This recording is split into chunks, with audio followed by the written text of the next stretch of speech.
Ladies and gentlemen, welcome aboard the Wright Flyer. This is your captain, Randy Wright speaking, and as always, I'm joined on our state-of-the-art radio program by my first officer, Jeremy Graventon. Folks, this will be the final boarding call, so if you please, claim your seats, fasten your seatbelts, kick back, relax, and enjoy the show while Jeremy and I go ahead and delve into the pre-flight checklist, as there really is a lot of news and information to get to before we may fully indulge you with your in-flight entertainment. Donald J. Trump has been an anathema throughout this 2016 presidential election cycle. His bold, brash, and vulgarian style has pushed the entire narrative into the gutter. But that is not the worst of it. In fact, the worst of it is that he has been lying to his most ardent followers who have formed a cult-like following of the New York Vulgarian. These are just the facts, but they are unavoidable. Perhaps the greatest deception foisted upon the American people by the Donald is this lie that he loves the country and that he puts it first. Yet, when you look at his entire track record, you'll see that this is not the case. Donald J. Trump has always been about Trump, and he will do anything that will pander to a particular audience, so long as that audience serves some discrete and particular purpose for him. Trump recently came out and said that we shouldn't get rid of foreign aid to the nation of Pakistan. This came after a series of bumbling, incoherent statements. It shows that he really doesn't care about the national security of the United States, or worse yet, he doesn't understand the foreign policy issues that currently face this republic of ours. That, once again, should disqualify him from wielding the reins of political power in America. Nevertheless, the vast majority of his supporters remain enamored with the New York Vulgarian. It's important to remember that Pakistan is the nation that harbored the terrorist Osama bin Laden for about a decade. They did this in direct opposition to America's self-interest. Consequently, they should not be receiving foreign aid from American taxpayers. This is a direct slap in the face of the decent, hard-working American citizens. But that has no meaning to Trump. It's strange that he would issue such a statement, particularly after using 9/11 to attack Senator Ted Cruz for his New York value statement. Remember that Senator Cruz picked this phrase from Trump's own words during a 1999 interview with the late Tim Russert on Meet the Press. Trump obfuscates the truth when it hurts him. This selective use of the truth is pandering of the worst sort. Perhaps this campaign should be referred to as the post-truth campaign. Yeah, but Trump. Of course. Yeah, but Trump. I mean, here he is wanting to support Pakistan with foreign aid. Yeah, it has no problem with, they were the ones harboring Osama bin Laden for a decade. They have nuclear weapons. They created, that's where the Taliban originated, or certain sects of the Taliban originated. Maybe he actually found something of value to read. Like, I don't know, the Quafan. Oh, I thought it'd be green eggs and hair. Or the Quafan, or whatever, however you want to pronounce it, the Holy Quafan. It's not the Quran. It's the Quafan.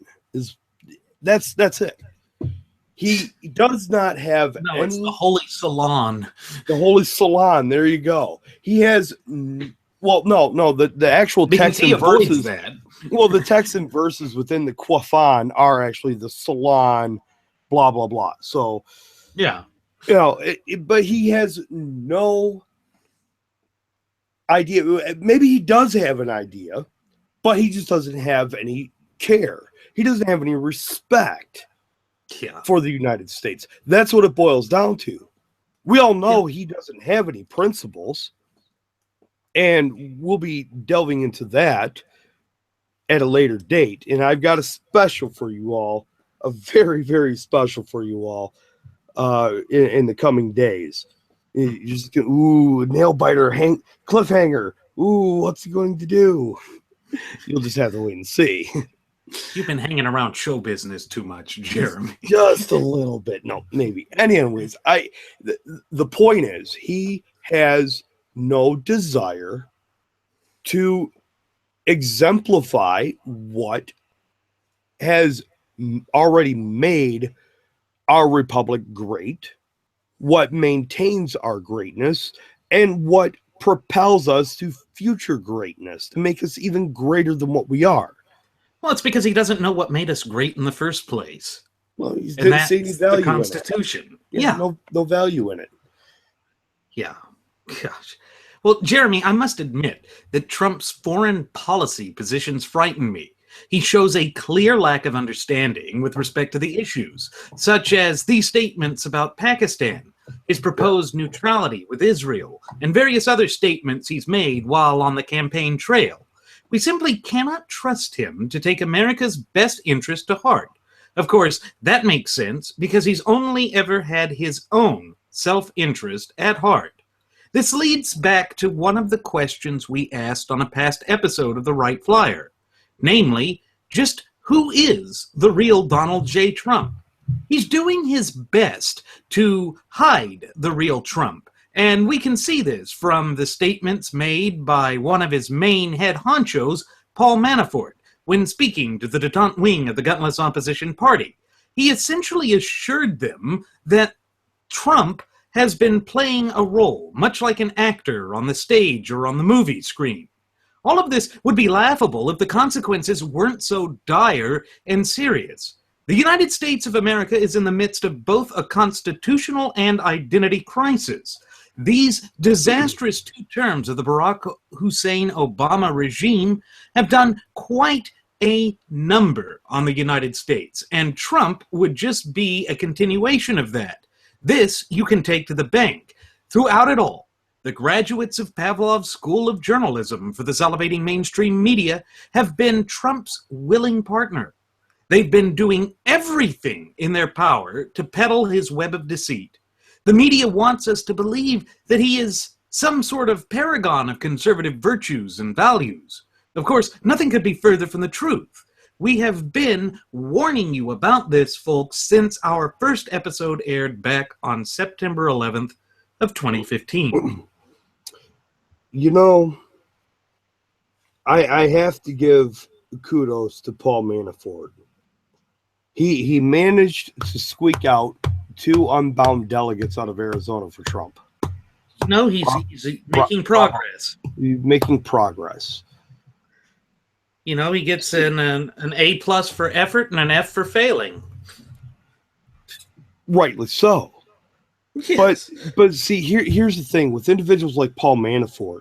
This is all part of the facade. This is like Act 2 of this really bad Broadway musical that has just. Instead of Rent, it's called Default. Yeah, that works. But this whole thing is a charade to him. Oh, it's a game. It's nothing more than him playing these different dog and pony shows for what? To build his popularity, because he's that shallow of a person. It's because he can only build his popularity. We know he's not going to build the wall. Of course not. Absolutely not. Why? Because, well, nobody's going to pay for it. Even if he says they are, they're not.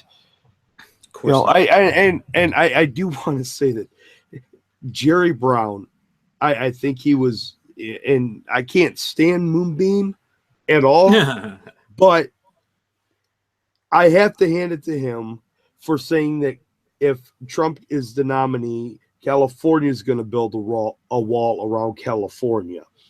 So good. I mean, I don't have any desire to go to California. I don't like the vast majority of the people there. I have friends and family that live there. Mm-hmm. I wish they would get the hell out. wake up. But yeah. It's to each their own, I suppose. But the thing is with his foreign policy, to bring it all right back into perspective, it's just like I've mentioned before, and you've reiterated before on past shows. It's a lot like that board game, Risk.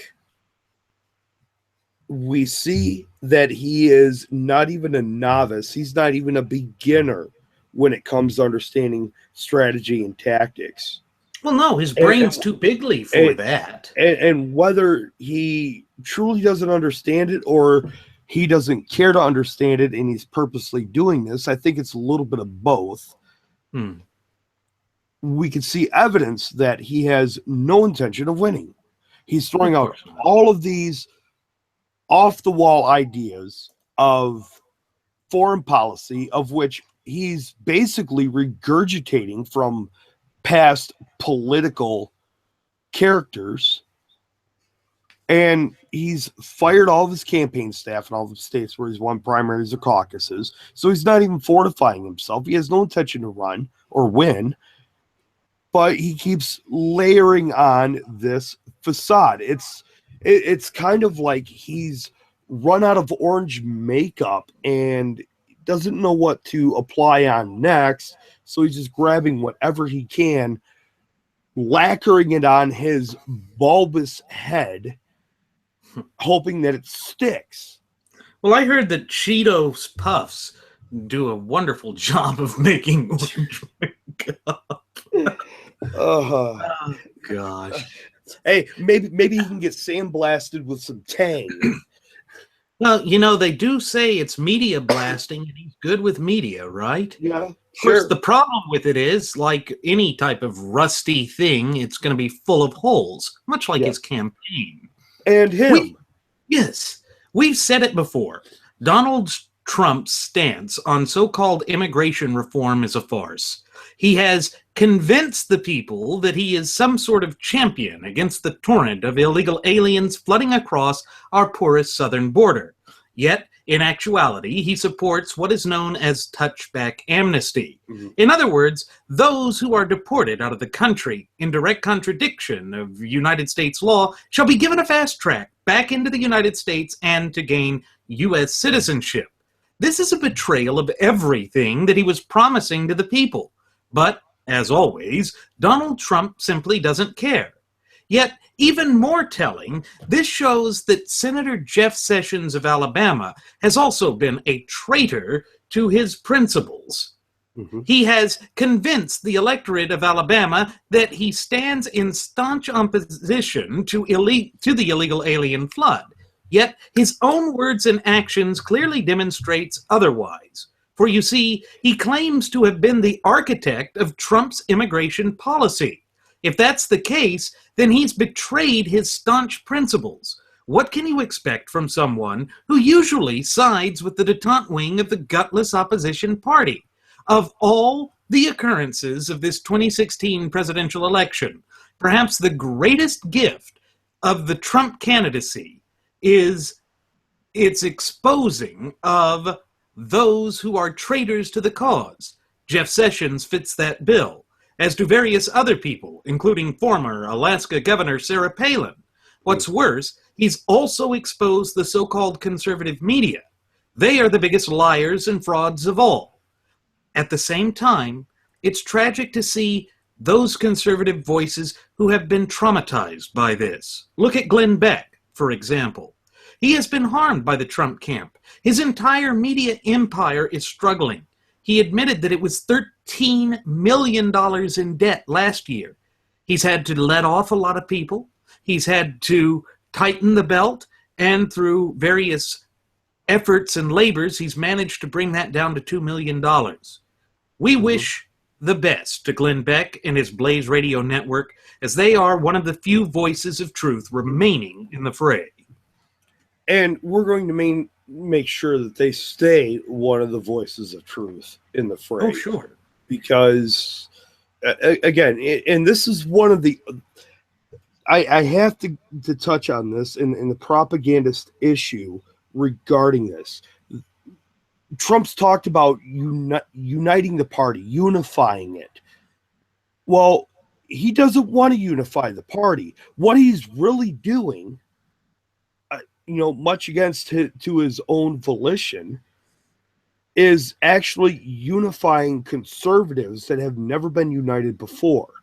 I'm talking about all the conservatives that either did not go out and vote for McCain or Romney and instead stayed home or voted third party. All of those conservatives, all of us are coalescing with each other and rallying behind Ted Cruz. Why? Because Ted Cruz is a man of principles. All these individuals, and folks, this is what it really truly boils down to. This is part of the problem of why our electorate, our voting base, is so divided. People are so willing to abandon their principles to follow an individual who has no principles.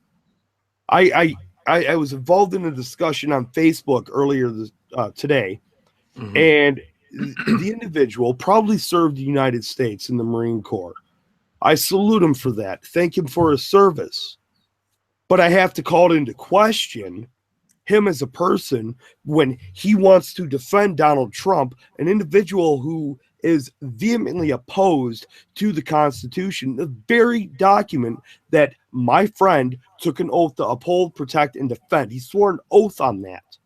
Now, if he's supporting an individual that is egregiously against and counterintuitive to the Constitution, to me, he's tarnished his oath. He's gone back on it.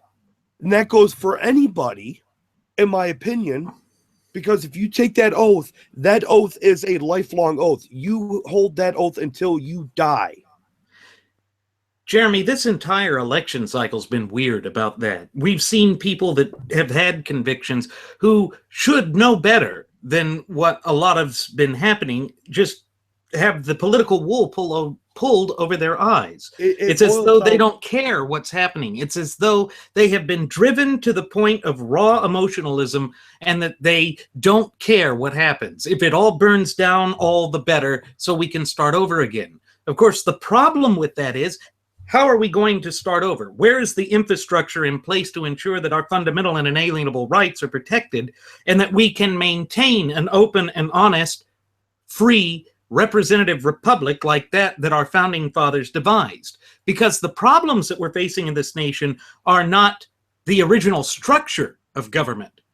It's the divorcement or removal or departure from those original structures and the allowance of the government to expand beyond the proper scope and application of government as mandated by the clear and concise language within the Constitution itself. And that is something that our founding fathers never encountered to this degree, because what they encountered was, like you said, structuring our government, breaking off from a tyrannical monarchical society and rule, and instituting a government that is of the people, by the people, and for the people, where the government operates by the consent of the governed.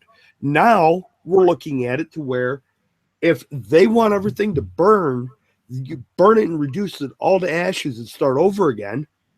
How are we going to do that? We do not have individuals in this country, or at least not enough of them, to be able to reinstitute that form of government. It will have to be under military guidelines and guidance until that happens, for the simple fact of avoiding being invaded, because there are other countries that want to invade us. And I'm going to simplify this, and please, folks, allow me to simplify this with regarding to Trump. If you support our shared United States Constitution, you must oppose Donald J. Trump. You cannot support both. It is one or the other. Because to support both would to say that, well, I own guns, but I'm anti-Second Amendment. You can't. You know it's a living contradiction. It cannot happen. It is impossible. You know what it reminds me of, Jeremy? during the time when South Carolina was getting ready to secede from the Union before the start of, the war between the states, or what is colloquially known as the American Civil War, one of the senators from South Carolina said, "There's just one problem. South Carolina is too small to be a republic and too large to be an insane asylum." It feels like we have entered into that insane asylum phase in our nation. Oh, the doors have been breached. That we have passed a point of no return. And yes, I understand that there's anger and there's vitriol and there is righteous indignation. The problem is that Donald has been just gaining off of this. He has been manipulating it and abusing the people. That's truly what it comes down to, folks. We are facing a master manipulator who is out for his own personal gain, and in the end, it is going to be we, the people, the true ultimate wielders of sovereignty, who are going to suffer as a direct result of his twisted machinations. And that is a frightening place to be when you love this country and you love everything that it represents. And again, it goes to the root of the question that Jeremy has asked repeatedly. Where are Donald Trump's values found within the four corners of our Constitution? If you think long and hard about it, you will find them in Article Non, Section Existent, Clause 0, because they're not there. In fact, they're diametrically opposed to it. They are completely contradictory to the clear and concise language that is contained within the Constitution. And we can only warn you of this so much. At some point, it's going to have to become acknowledged as sheer, unadulterated fact that Donald Trump is opposed to our constitutional system of government. Absolutely. And again, if you cannot support the Constitution and support Donald J. Trump at the same time. To do so, well, you might as well support Hillary or Bernie Sanders or any other Fabian socialist out there. Because that's essentially what you're doing. To throw your support behind an individual that is diametrically opposed to what ensures our fundamental and inalienable rights, I don't understand why people do. It's abandonment of your principles completely. Well, more than that, Jeremy, it's national suicide. Sure. Well, and you know what? The next step that comes after that, involuntary servitude or slavery. Sure.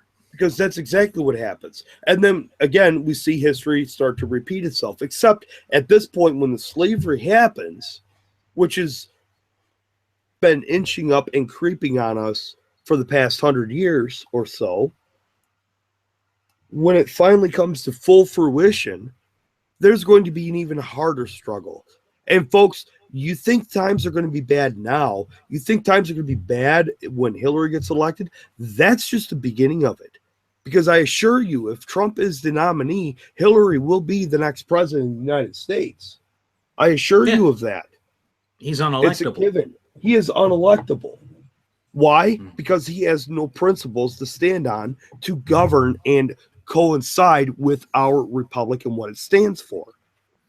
And that's the major difference between Hillary and Donald, besides the patience.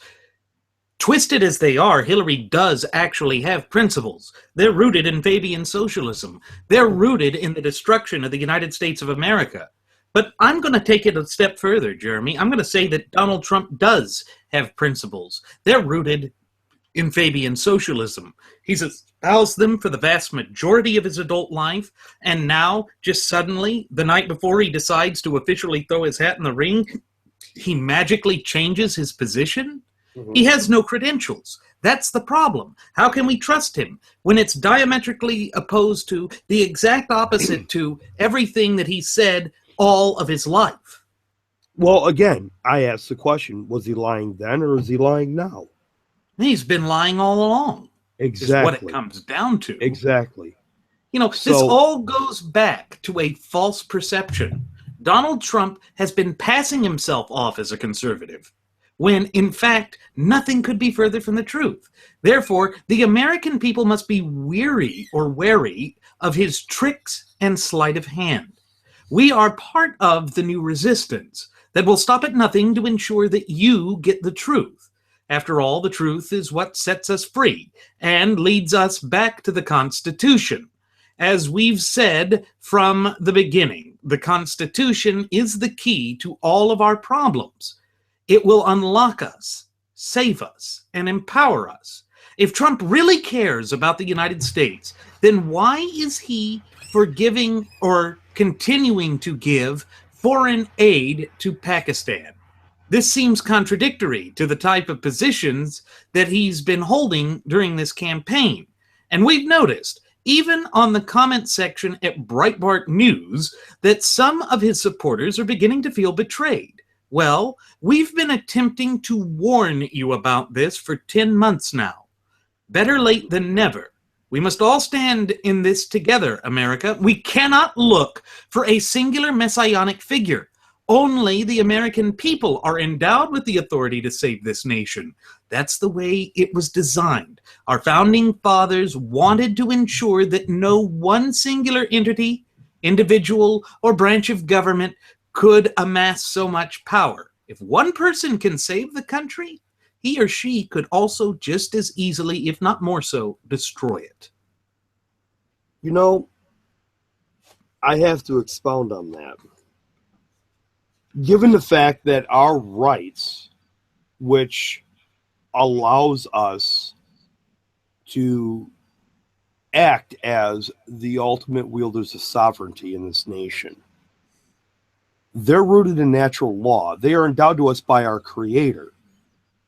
Okay. Mm-hmm. Now let's set that aside. Just kind of hang that on your hat for a second.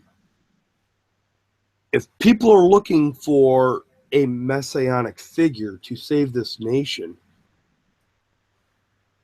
what better place to look than within yourselves? And I'm not telling people to think of yourself as the ultimate savior. I'm telling people to look within yourselves, look in your principles, because your principles, if you truly believe in maintaining your rights in our shared Constitution, those principles that you have that allow you to do that are endowed to you by our Creator. You see where I'm going with this? If you exercise your rights and you stand by your principles, this country will be saved. Why? Because even in the good book of the Lord, it says the Lord helps those that help themselves. If we help ourselves maintain this, God will intervene. Again, divine intervention. That if you want this country to be saved, first we have to act first. This is all part of having free will, all part of having inalienable rights endowed to us by our Creator. We have to act on that first. If we do not act on it, and then we just look for someone else to save us, that's counterintuitive to how all of this works. Mm-hmm. We act for ourselves first, and then God intervenes and picks up the slack and carries us through. That's how it's supposed to be done. Yeah, it's not an easy position to accept. Nevertheless, it is one we must accept. Our nation requires it. We are the vigilant watchmen that keep the nation safe. If we betray that now, then we have done a great disservice not only to the past, but to the up-and-coming generations and even those generations which have yet to be born. Now, folks. As well as those past, present, and future. Well, that's what I was basically saying. Who not only our posterity, but those that have put on the uniform and taken that oath to uphold, protect, and defend the United States Constitution. Yes. Even though some of them feel that it's okay for them to abandon their principles because they've wore the uniform and they feel that they're being disparaged, their right to voice their opinion, and support who they want to support. You can support whoever you want. That's what makes this country great. Part of what makes this country great. But you have to take things into perspective. Again, I'm going to refer back to my friend and his Facebook conversation that I had with him earlier. It comes to a point to where you have to understand that your principles are not negotiable. Your rights are not negotiable. And when you're playing with fire by supporting an individual who, in the blink of an eye, will snap his fingers and make that all go away. Yeah, it's delusional to do that. At that point, not only are you sacrificing and abandoning your principles, but you're putting individuals like me and Randy and others in a position to where we have to fight that much harder to maintain ours. Mm-hmm. So you're causing a hindrance to everybody. Right. Now, folks, it's time for a little bit of shameless self-promotion.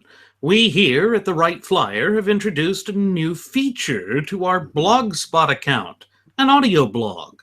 And I want to mention the story that was brought up in today's earlier audio blog. This comes from thepolitics.com. They did a piece covering the campaign donations of Donald Trump in California from the period between 2005 to 2013. What a surprise. Trump donated solely to left-leaning and left-wing Democrat candidates. Again, this raises the question of when Donald Trump has ever been a conservative. His donation history clearly indicates that he does not hold conservative values dear. This is the biggest fraud ever perpetrated on the Republican Party. Sadly, far too many have fallen for this trap. The question is, when will it all end? I certainly don't see an end to it in the foreseeable future. This disproves, once and for all, the notion that Donald Trump is not part of the establishment. Actually, it proves he's even worse. By donating to these Democrats, Trump has furthered the Fabian socialist agenda. California is a stalwart of Fabian socialist ideology, and Trump has allowed that to come to fruition. In a sense, he has furthered the Fabian agenda more than most through his money. As you have pointed out, Jeremy, one cannot support both the Constitution and the candidacy of Donald Trump. It is an intellectual impossibility. Mm-hmm. Trump has funded and assumed positions which are directly contrary to the clear and concise language of the Constitution. Pursuant to Article 6, Clause 2, the Constitution is the supreme law of the land. Yet Trump shows he still sees no value in the document. That should clearly disqualify him from ever being president of the United States. Rightfully so. And again, how can an individual hold the office of the presidency when, in order to do so, there's a requirement right within the Constitution to take an oath to uphold, protect, and defend the Constitution? Now, how could an individual who has never read the Constitution because he says he saw no value in it take an oath to support and defend it against all enemies, foreign and domestic, and to faithfully execute the laws of the United States?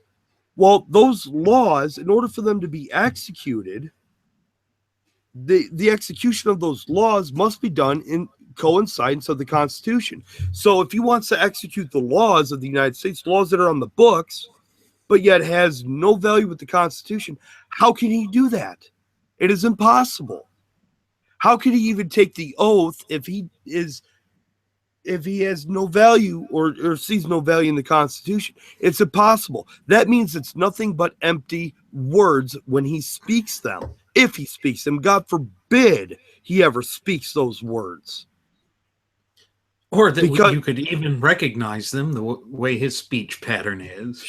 I mean, it's there, and there's other patterns there. But this one I built a wall. Yeah, that pattern's there, but there's other patterns there, and there are different patterns too. But this and patterns form a pattern, in case you didn't know.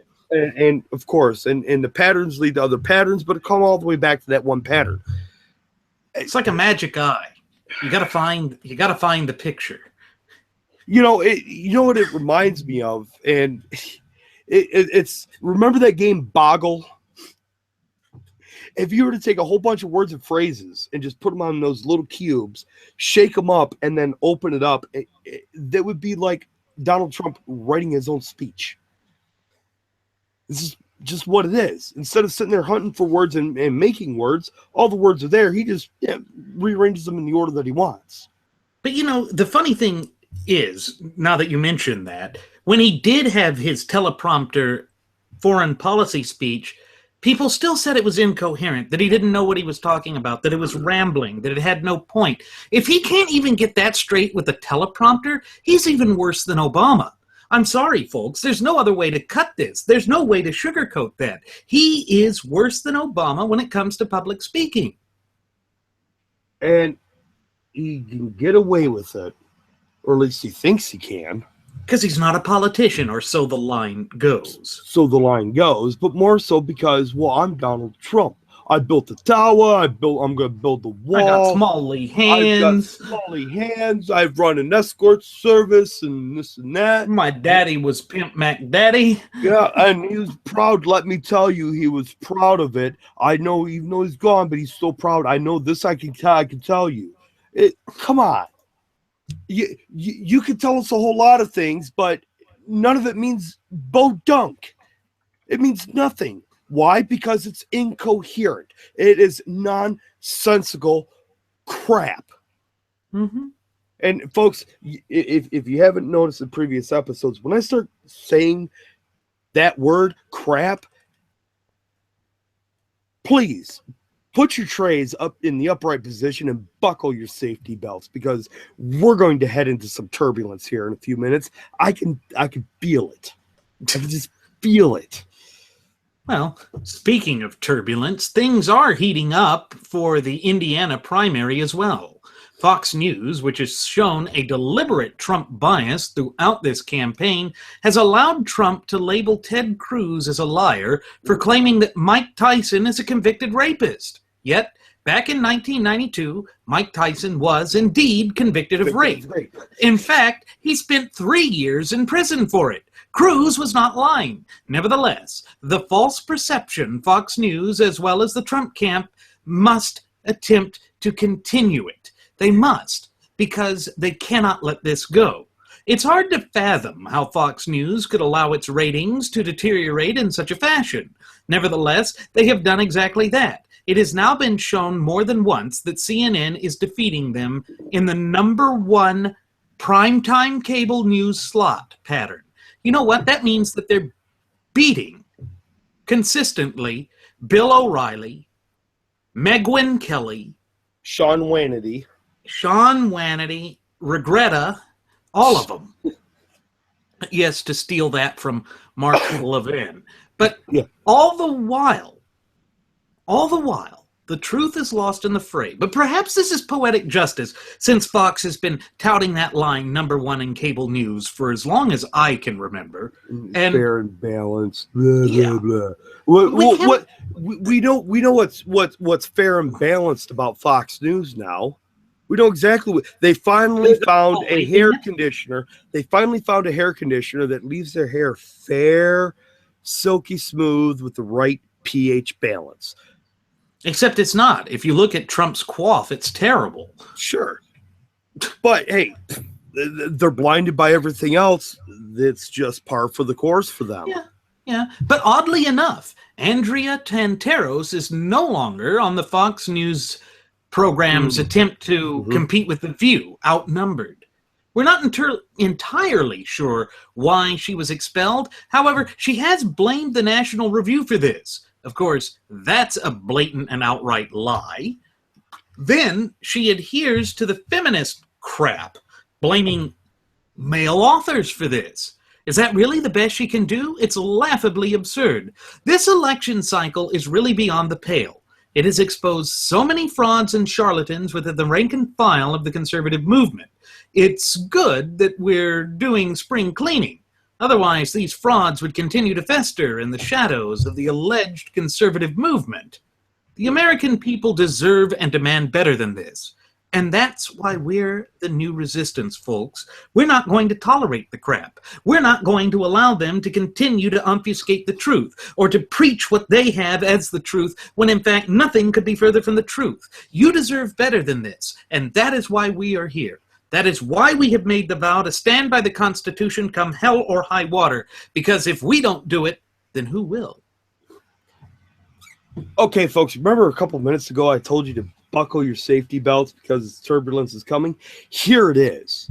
It flows right in line with what Randy was just saying. Andrea Tanteros, blaming the National Review. Why? Because the National Review supports Ted Cruz and is opposed to Donald Trump. Andrea Tanteros is obviously a Trump dumpster. But then she wants to pick up for this whole feminist ideology of, well, all the writers are male, and it's male, it's sexism, and it's this and it's that. But wait a second, Donald Trump is a sexist. He is a misogynist. Now you're splitting hairs with facts. Well, they're dead ends anyway, so it doesn't matter. Donald Trump is all of those things, but yet you're defending him and you support him. So you too, Andrea Tanteros, is nothing more than an agent provocateur of propagandistic crap called Trumpaganda, because you're speaking out of one side of your mouth and doing something else that is, reserved for late night Saturday HBO viewing with your other side. Obviously. I thought they canceled all that crap. Yeah, who knows? It's with HBO. The interwebs. They built the wall, and they had the interns there, and it's it's the Great Wall of Chitty Bang Bang. Yeah, it's the point is, again, like you said, Randy, she's a fraud. She was exposed, and the thing is, Fox News exposed her by kicking her off outnumbered, prompting her to say all of these things. So in essence, again, it's like we said before, it's a Leviathan eating itself. But you know what's so funny about it, Jeremy, is that the trumpeteers, the three trumpeteers primarily, are out there all for one and one for all, and clearly Andrea Tanteros was sandbagged due to Fox News's special treatment for Texas Senator Ted Cruz. Folks, this is really the type of drivel that they are going to spew. It doesn't matter what the truth is. If it's day, the Trump tards are going to come out and say it's night. If it's night, they're going to come out and say it's day. If it's windy, they're going to say it's calm. If it's raining, it's dry. They are just complete contrarians. That is truly what this election cycle has fallen to. And it shows the depths to which civil discourse in this country has died. And I do have to lay this at the feet of people like Andrea Tanteros and Eric Bolling and Jerry Rivers. I gotta find a vault. Yeah, well, Jerry can go find his vault back in Chicago. In the real world, we understand that your words have meanings. And that if you don't have values or principles by which you are willing to stand, then you have nothing. Because you have to be a virtuous people. You see, that's the other part of the natural law tenets that underpin this great representative republic of ours. You have to have a virtuous public, a well-educated public that understands the way that the Constitution works. Now, it's important to state that well-educated isn't in the sense that academicians would have you believe, or the way that historical revisionists would have you believe. It ties into the notion that you read the Constitution, that you pick up a fluent and working knowledge of its language, and thereby learn to protect and proactively maintain and exercise your fundamental and inalienable rights. Because after all, isn't that what it is about?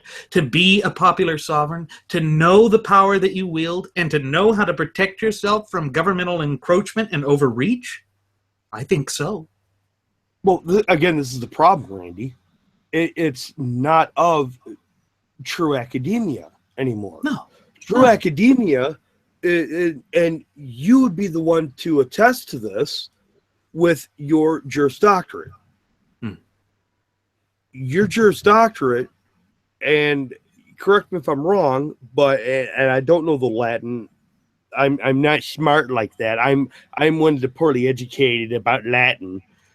But what it comes down to is basically you are given that document for the simple fact of you went through the courses, you learned the courses, and then you showed an applicability of what you learned. Mm-hmm. That means that you are a learned and educated individual, because you can read a book all day long, a how-to book, let's say how to put together a bookshelf, and you can read it all you want, but if you never ever put that bookshelf together, you haven't accomplished anything. You're not. It comes down to application. It comes down to application. That's right. So, as you said, you can take in so much knowledge, but if you don't know how to apply that knowledge and to make that knowledge go from the abstract principle that's floating around in your cranium and put it to actual physical use, to where it materializes in the physical world, then you have done no good with the knowledge. You have wasted space. Sure, and to take it a step further, if you don't even have the ambition to even attempt to apply it, and that's what we see with all these Trump supporters. They're sitting there, oh, I know this and I know that, blah, blah, blah. They use all the talking points, then they wrap it all up in this little ball of yarn called Yeah, but Trump, and then they want to sit there and tell people that they're lying. It reminds me of a video clip I saw of Senator Ted Cruz in Indiana confronting a heckler, a protester, a Trump supporter protesting Ted Cruz's event. And he walked up to the individual, was cordial with him, never raised his voice, never tried to speak over the individual, let the individual speak to say his piece, i.e., First Amendment. He recognized that and actually thanked him for being there, supporting and exercising his First Amendment speech. And all this moron could do was sit there and tell Ted Cruz to his face that he's a liar. Why? Because he was regurgitating everything that the Quaff commander told him to regurgitate. And then Ted Cruz came right back and said, well, all you have to do is Google Donald Trump says to punch in face. Donald Trump rally punch in face.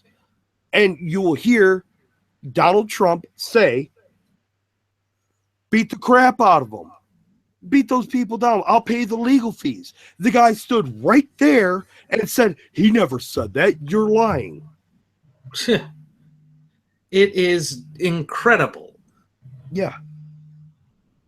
And it's amazing that they would try and say that, because it just shows they're unwilling to look at the truth. They don't want to expand upon the truth. The truth gets in the way of their obfuscation.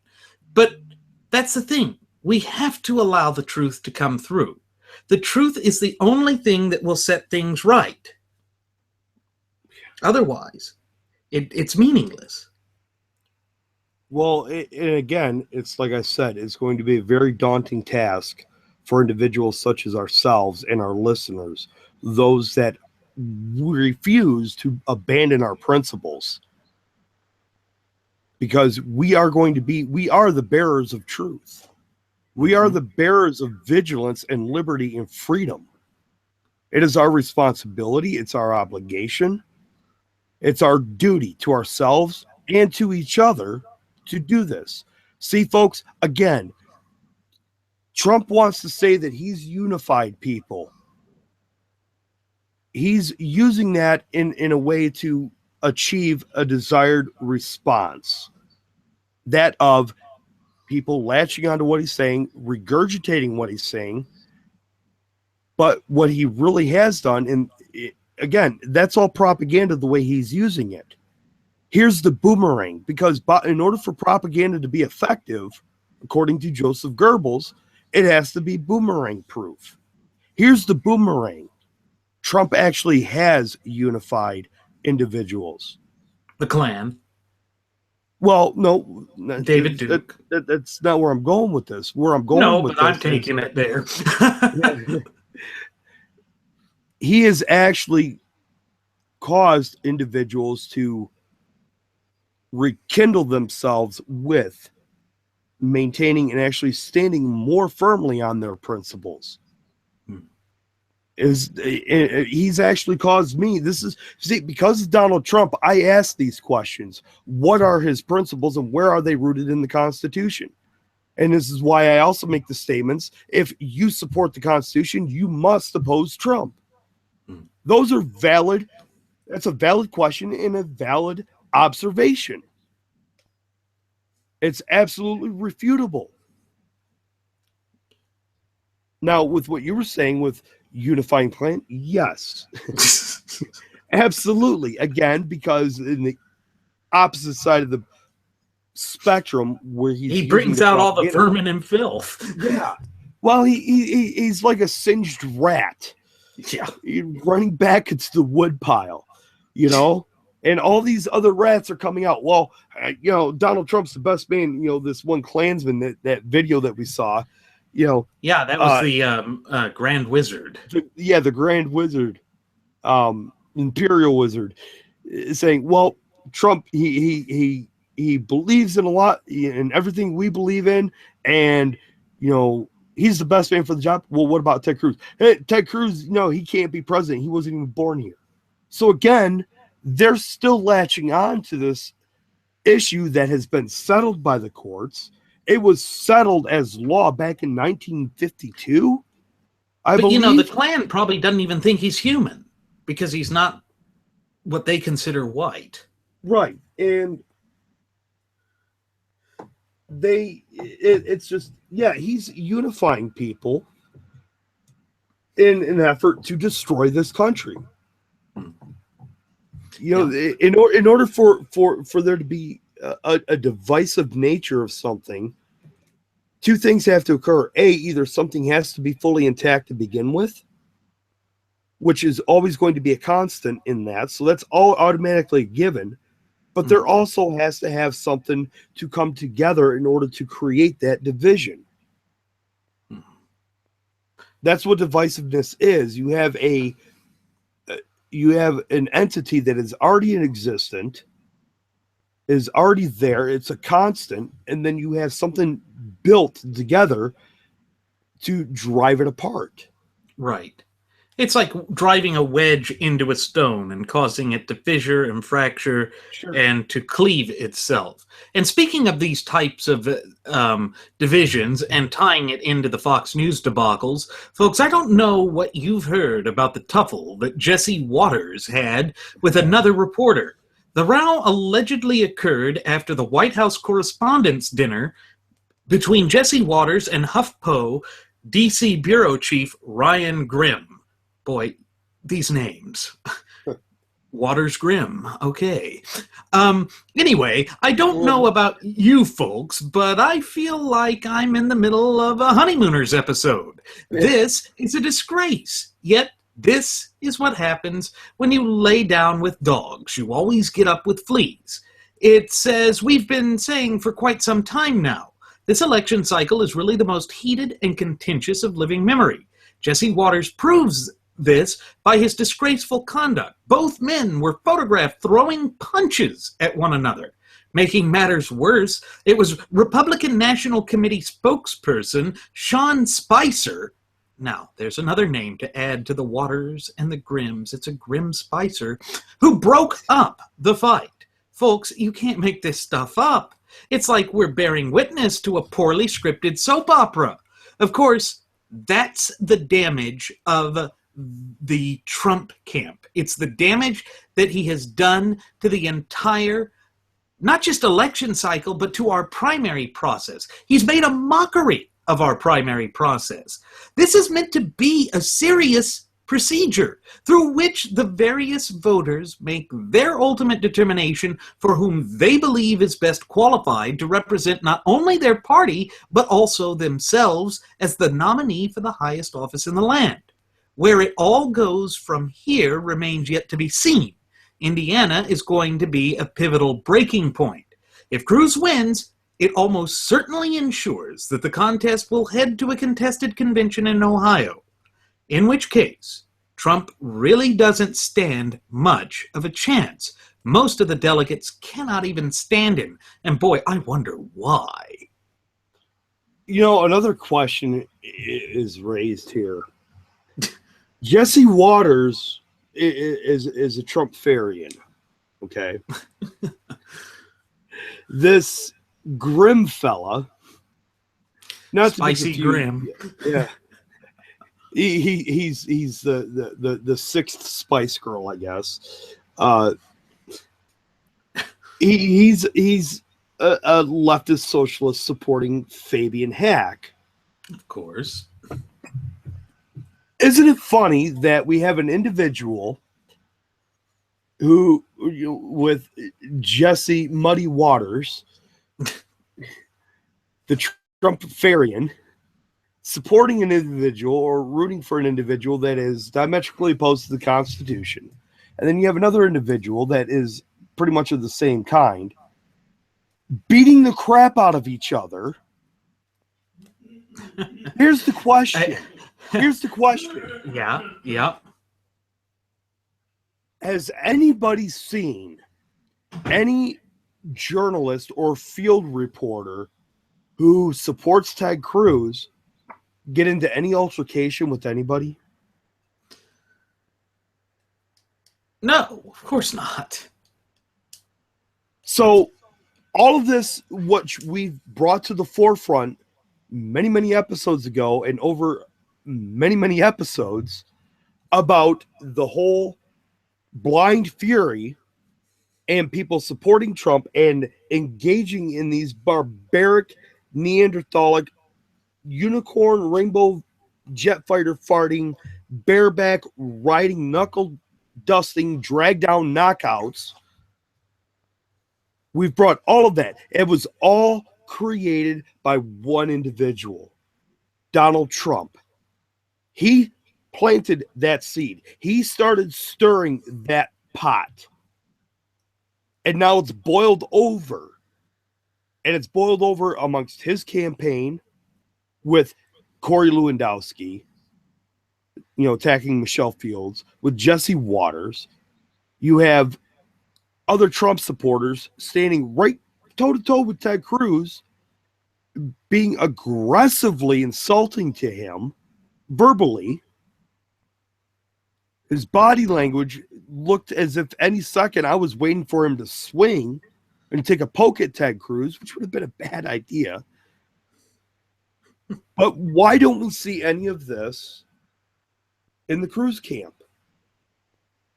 I'll tell you why. Because individuals within the Cruz campaign and within the Cruz camp and those that are supporting Cruz understand something. To behave like that would be another instance of people abandoning their principles. See, these Neanderthals and knuckle draggers, they have no principles either when they deal with stuff like that. Jesse Waters, oh, it's Waters World, blah, blah, blah. Look at me, I'm a Kevin Costner wannabe with, fish gills on my face so I can breathe in and out of water. And I ask stupid questions, blah, blah, blah. Find me some smokers because they have all the gasoline and cigarettes and blah, and I need something. Stop. He certainly snorts something, that's for sure. He needs to stop. Him, Little Lord Ferdinand, Yap Toto, I'm a big waffle of whatever mass feminine hygiene product proportion there is. Maybe they can run off together. I know. They can have a threesome with Jerry Rivers and they can go spelunking in some kind of underground city sewer cavern looking for hidden treasures. Vault. Yeah. But again, well, it's not nice. Shut up. I don't care. I'm not here to be nice. The time for being nice is over. Why? I'm not abandoning my principles. I'm not going to be politically correct. I'm going to call things for what they are. Jesse Waters, you're a pogue.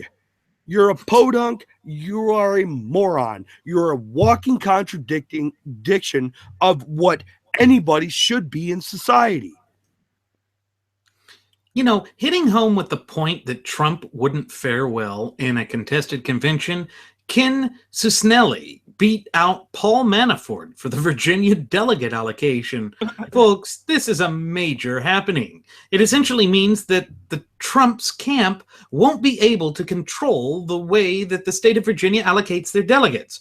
Of course, we can be certain that Trump will come out and cry foul. He's done it all throughout this campaign. It's funny. Trump only complains when these things go against him, yet it contradicts his own claims that he's fine with using the rules to his advantage. In other words, by making that claim before, Trump has pigeonholed himself. It seems like sour grapes when he complains. As for the Trump supporters who try to claim that this isn't democratic, I'll give that to them. It isn't democratic because we're not a democracy. Rather, intended to be democratic. Yeah, this is the way in which republics operate. And the last thing we'd ever need is to become some direct democracy. A republic ensures that the rights of the sovereign individual are recognized and protected. Therefore, a contested convention is not a form of election fraud or theft. The number of delegates for a majority is, surprise, surprise, 1237. That's not some arbitrary number. Rather, it represents 51%, or a simple majority. Folks, this really isn't rocket surgery. You don't need Dr. Ben I'm a Victim Carson to figure all of this out. Still, the graduates of Pavlov School of Journalism for the salivating mainstream media will comply with the Trump camp's message. It's not rocket surgery. It's not brain science. And let's face it, folks, you can lead these horses to water, but you can't make them take a bath. Again, I'm flabbergasted on why these individuals seem to think that, A, like you mentioned, we're a democracy when we're not. But what they're really saying there is we don't want a republic anymore. We want a democracy. This is not democratic. This is not democracy in action. We want democracy in action. Well, if you want democracy in action, I'll tell you what. Why don't you pack up your little Toyota Priuses, okay, and your little Volkswagen buses, scrape Those off things your... even still around? Unfortunately, yes. Scrape off your favorite fluffy bark off your favorite tree that you love to hug so much. Grab your mother's charred bra, tie it around your head as a banner of shame, freedom. I was going to go for shame. Move to Cuba. Cuba. Move to Cuba or Mexico. Either one. In fact, move to Mexico, take Trump with you, then you guys can build the wall, and we'll Mexico be Dory. Speaking of Trump and walls and insanity, Jeremy, there's another development which I'm certain the Trump camp would like to keep under wraps. Apparently, and we've mentioned it already, the current Grand Wizard of the Ku Klux Klan has endorsed Donald Trump.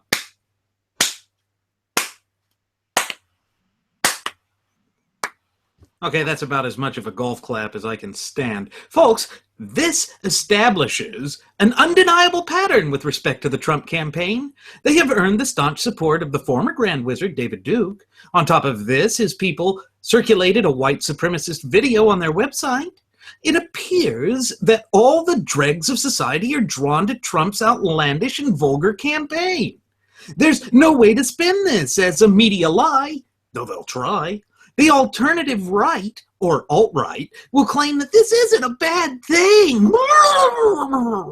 However, when you stop and think about it, the Klan doesn't represent true American values. They never really have. Any organization or group which seeks to infringe upon the fundamental and inalienable rights of the popular sovereigns is a wicked thing.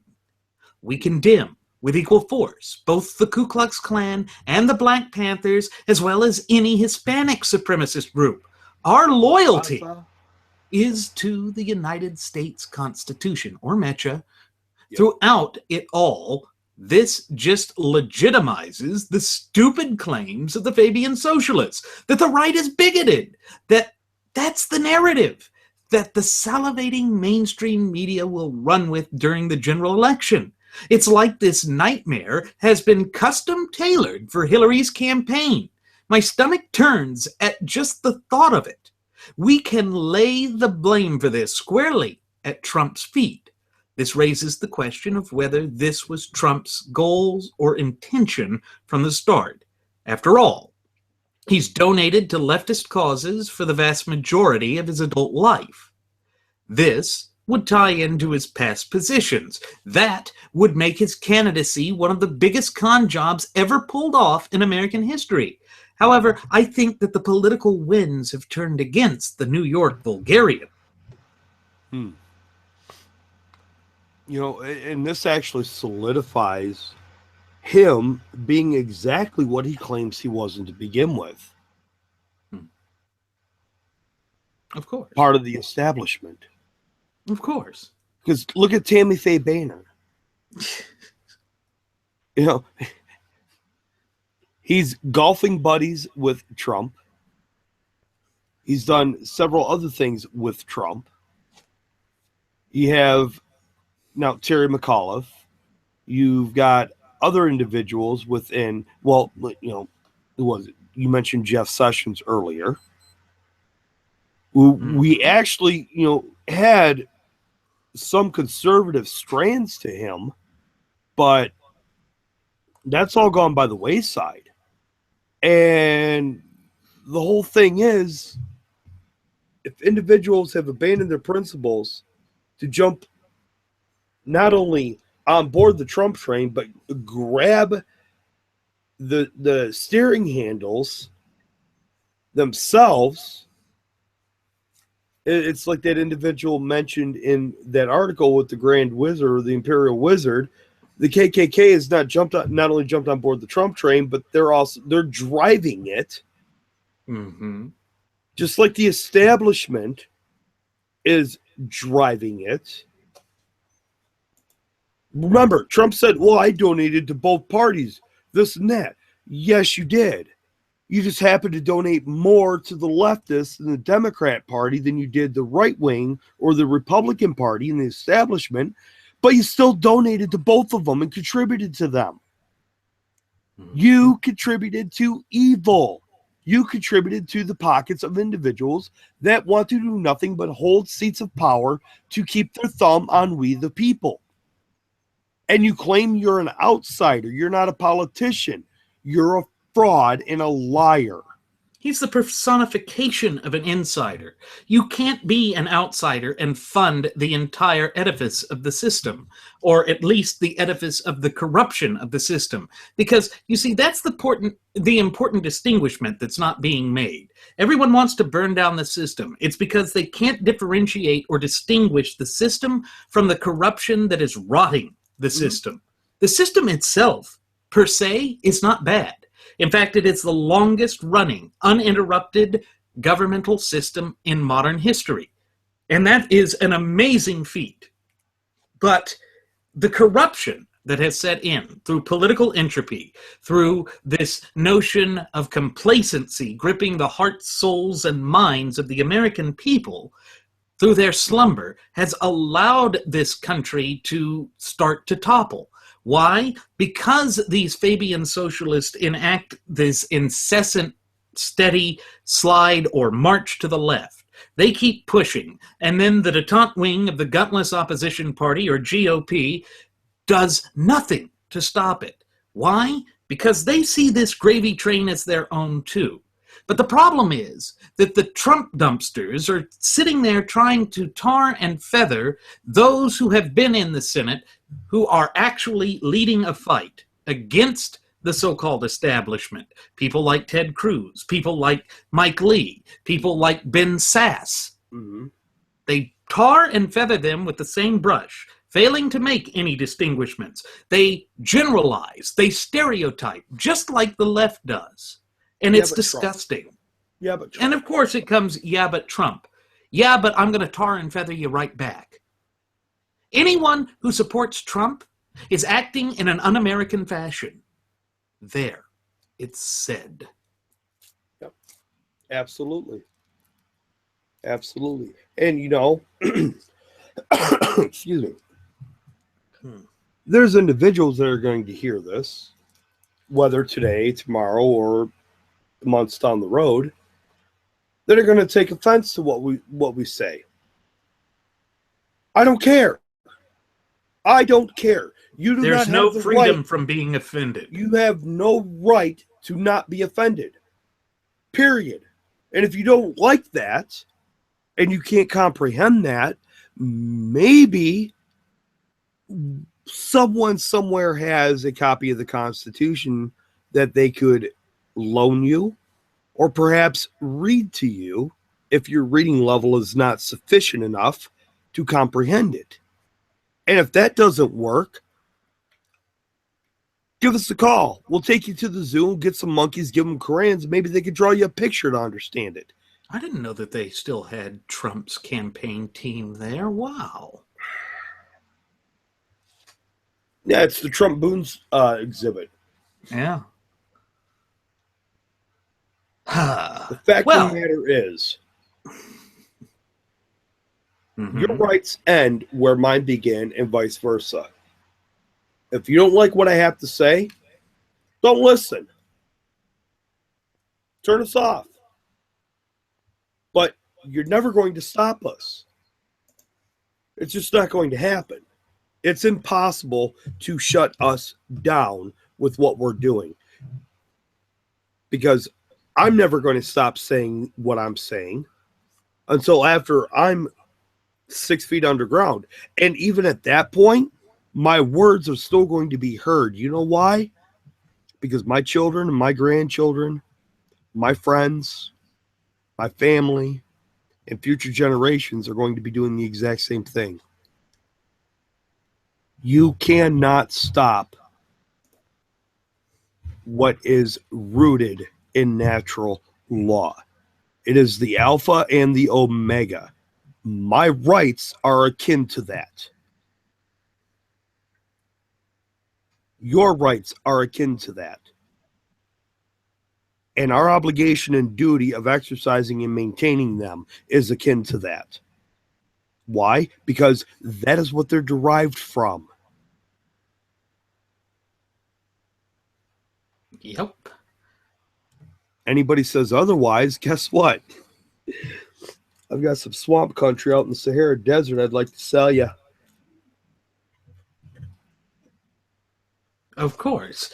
And it comes down to this entire notion of what we see from the likes of Brian Freeman with Newsmax, who has put out a piece which shows exactly what the Democrats think with respect to all of the Trump shenanigans. Outgoing Senate Minority Leader Harry Reid is predicting that the Democrats are going to retake the Senate majority this election cycle. Normally, I'd claim this is just idle bloviating. However, with the way that Trump has been rampaging through the country, it's not so easy to make that claim now. Should he, by some cruel twist of fate, manage to clinch the GOP nomination, it would spell disaster for the Republican Party. Worse still, it would hurt the conservative movement for a very long time. History can serve as a great teacher here. As you all know, prior to 1964, the conservative movement had gone dormant.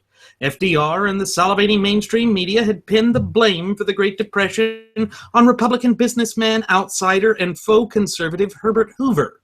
Folks, it's important to remember that Hoover, at his core, was a left-wing progressive. He implemented social spending projects and other public policies which worsened the impact of the Great Depression. Of course, the real damage was wrought by Roosevelt's so-called New Deal. It took the, albeit failed, campaign of Barry Goldwater to rekindle the conservative movement in 1964. We are facing such a watershed moment in the United States right now. Trump is the Hoover of this era. We cannot allow him to gain a foothold, for should he do so, it will be as disastrous as Hoover was, if not worse. These are just the facts, folks, and there's no escaping them. They're out there, clear as day. In that sense, Trump is like a dream come true for the Democrats. This should have been their election to lose. Instead, Trump, like an inbred Roman emperor, has snatched defeat from the jaws of victory. It's sickening. That said, this battle isn't over, and we can still triumph. It's time for the American people to wake up and realize just what is at stake here. Our posterity hangs in the balance. Oh yeah, and it's not just hanging in the balance, but it's being utilized as a proverbial pinata. Well, everybody's wanting to take a swipe at it, because every time they take a swipe at our Constitution, every time they take a swipe at deriding our rights, every time they take a swipe at abusing individuals or chastising them for sticking to their principles, that is another blow to our posterity. Every single time. People want to be unified in this country. You want true unification. You want true equality. All of these topless, curb-kicking show hags that are running around yelling equal rights for gender equality. Shut up. You don't know the first thing about equality, because I'm going to tell you this right now.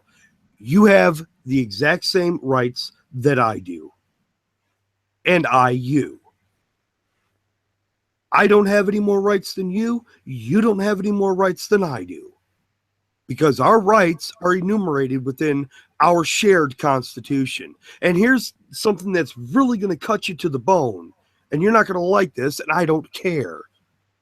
I will be one of the first individuals when your legitimate rights, your inalienable rights, are being threatened, of being taken from you or encroached upon or infringed upon. I will be right there as one of the first individuals to stand up and defend them. Mm-hmm. That must feel like a stake in the heart to Dracula, what I just said to those individuals. Why?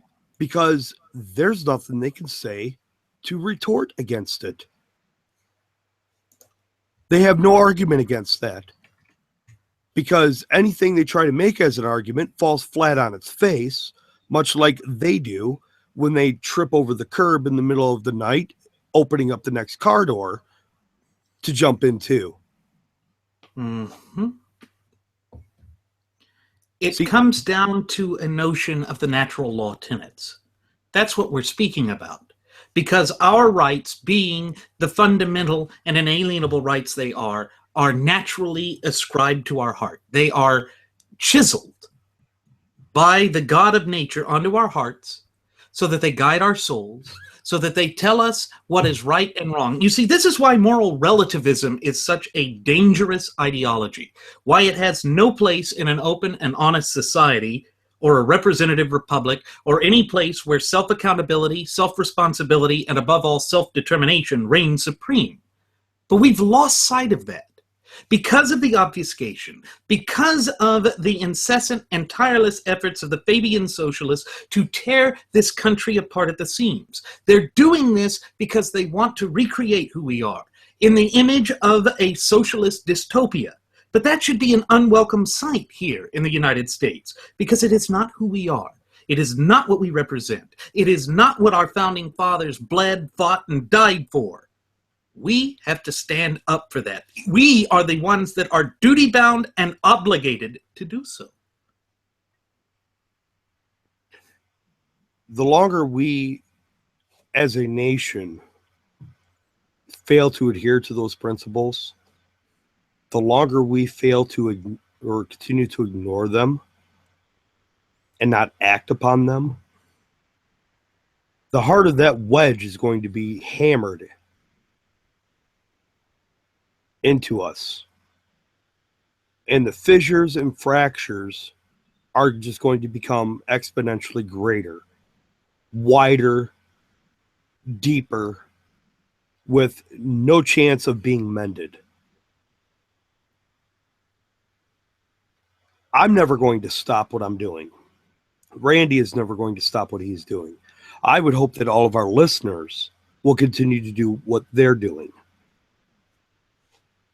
in maintaining our shared Constitution, in maintaining our rights, not only for ourselves, but for each other and our posterity.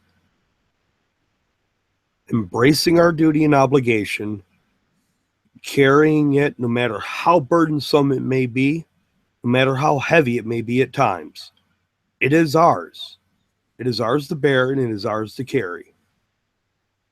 And the second we drop that, the second we no longer desire to carry that, well, folks, that's pretty much like the very instant we stop learning.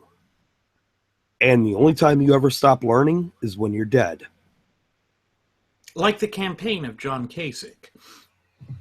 And it's funny that I should bring that up, because there is a current poll out of the state of Ohio showing that a vast majority of Ohioans want their governor to drop out. They say that he's obfuscating, that he has become an usurper, that he has become just a laughingstock. That's pretty bad. It means, yeah, it is. And it shows that he doesn't care about anything but himself. You see, that is the one common denominator that is shared between both John Kasich and the New York billionaire, businessman, real estate tycoon, and all-around vulgarian Donald J. Trump, also known as John Barron, also known as John Miller. You see, that's the only consistency that exists with Trump. Trump is about Trump. Kasich is about Kasich. And yet they're still going to try and peddle this line that Cruz is somehow part of the establishment, when in fact Manafort and Black, Chris Black being the chief of staff for the Kasich campaign, have worked together for years, promoting dictators of the worst sorts. You see, these are the facts that cannot be ignored. These are the facts that cannot be swept under the rug. But that's exactly what the graduates of Pavlov's School of Journalism for the salivating mainstream media are attempting to do. They want to pull the political wool over our eyes. And for what purpose other than to further this Fabian socialist agenda that is all about tearing this country and its constitution, which belongs to each and every one of us, apart at the seams. Self-indignation. Of course. Selfishness. Yes. Absolute selfishness. Now, here's the thing. Again, selfishness is not part of the core principles and values rooted in the United States Constitution. So, of course, it's diametrically opposed to the Constitution. And just like anything else that is there to hinder an individual in their perception of reality, to upset their lives, they want to get rid of it. It's kind of like, they have their house, and their house is infested with termites. And they want to get rid of the termites. And instead of doing it the right way, they just set the house on fire. They just set the house on fire. And that's what they're doing. That's what they're doing. They are giving way to let the termites win. You know why? Because the termites could care less if they burn. They don't have a conscience or an intellect or a brain capable of understanding what death is. They only know what their natural instincts are. Their pupae, they crawl out of this pupa and larvae, sprout legs, form, go and eat a bunch of stuff, and they're completely destructive, and then they die. Much like Trump. And these individuals, instead of standing up and doing the right thing, reporting on the facts instead of sweeping them under the rug, what they're doing is setting the house on fire. Meanwhile, Trump, the termite, doesn't care. He doesn't care if this country burns. He doesn't care. He's even said it himself because he was asked some years ago on Jay Leno's show. I believe it was Jay Leno's show. Leno asked him, what happens if your company goes under? He says, well, I file bankruptcy and I build a new one. Really? So he doesn't care. He doesn't care. He has no pride in him in ownership, in a good sense. He's a very spiteful individual. If something is going to impact him to where it's going to be a loss for him, he doesn't care about his employees. All this nonsense there in Chicago where he pulled this lady out of the crowd and gave her an interview right there on the spot and then sent her off with his people. He doesn't care about her. He could care less if she gets hired or not, because chances are the first time she screws up, she gets the axe. And if she's hired within one of his many, many little fronts that he calls businesses, and one of those fronts happens to fall, he's just going to file bankruptcy again, skirt the law, do it illegally, like he did 4 times in 11 years. Well, anything to benefit himself. It's always about himself. Trump has never been about anything but himself. He was raised that way. His father was that way. His granddrumpy was that way. There really is no other way to describe it. Because think about what his grandfather did. He was a draft dodger in Germany, and so he had to come back to the United States, even though he had been planning to live permanently in Germany with his wife. Now, it was his wife that really started the business after they had gotten the proceeds from the brothel that he had run in the United States before returning to Germany and marrying her. That's where Trump's business got started. It is all started in these seedy business deals. It was started in the brothels and prostitution and cheating, mining speculators out of their earnings. It's incredible. It's incredible to see that such deceit is so deeply rooted within the Trump clan. It goes back over a century. It's an undeniable pattern. It is a common denominator with each and every successive Trump generation. And because of that, any sane, rational thinking human being wouldn't want them anywhere near the reins of political power in this great representative republic of ours. But for some reason, a huge swath of the American population, not so much huge, but the squeaky wheel among the American population, has latched on to him as if he is some great messiah that's going to save this country, when in fact nothing could be further from the truth. We have to wake up to reality, because if we don't, they really will destroy the country, and the ramifications from it will be felt for generations to come. You know, history, again, plays the role of a magnificent teacher regarding this. And this is going to be somewhat prophetic. We know that the Civil War was perhaps, if not the most bloodiest entanglement that our country ever endured.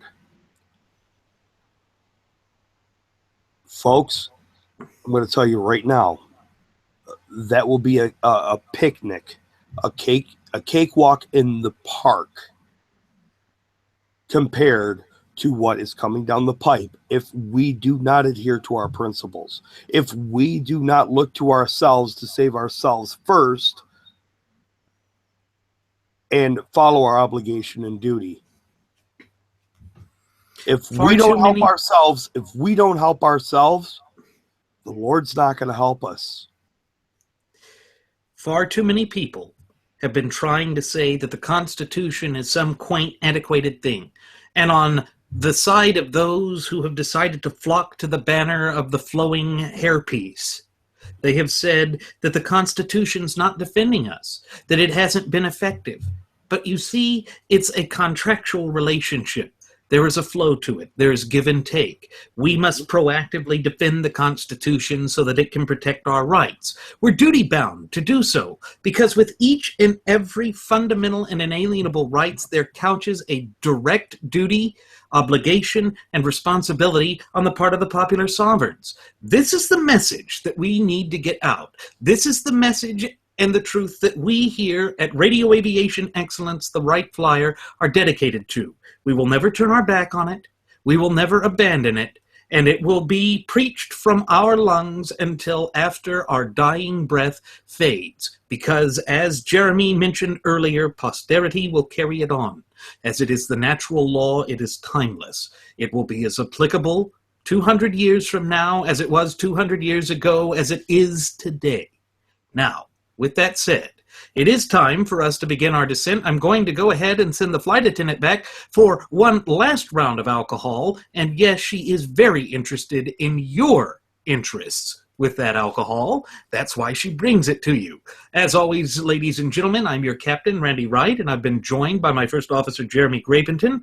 We would like to take this opportunity to personally thank you for choosing to fly the Wright Flyer, and we also invite you to leave any questions, comments, or concerns you might have either here at our YouTube page, or our Google Plus page, or our Facebook page, and we also invite you to come follow us at Twitter with the Twitter handle at Radio Aviation EX. That's one more time, folks, at Radio Aviation EX. And there you will find the departure board, which lists my personal Twitter account, that of my first officer, Jeremy Grapenton, as well as our Blogspot account, where you will find our new feature, that of the audio blog. Do tune in, folks. We will keep those updated.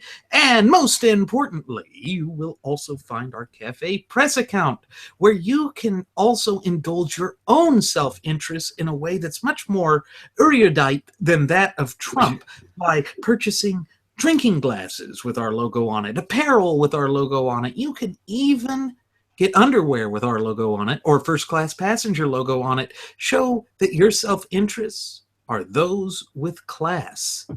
Thank you again, folks. We will see you next time. Do take care.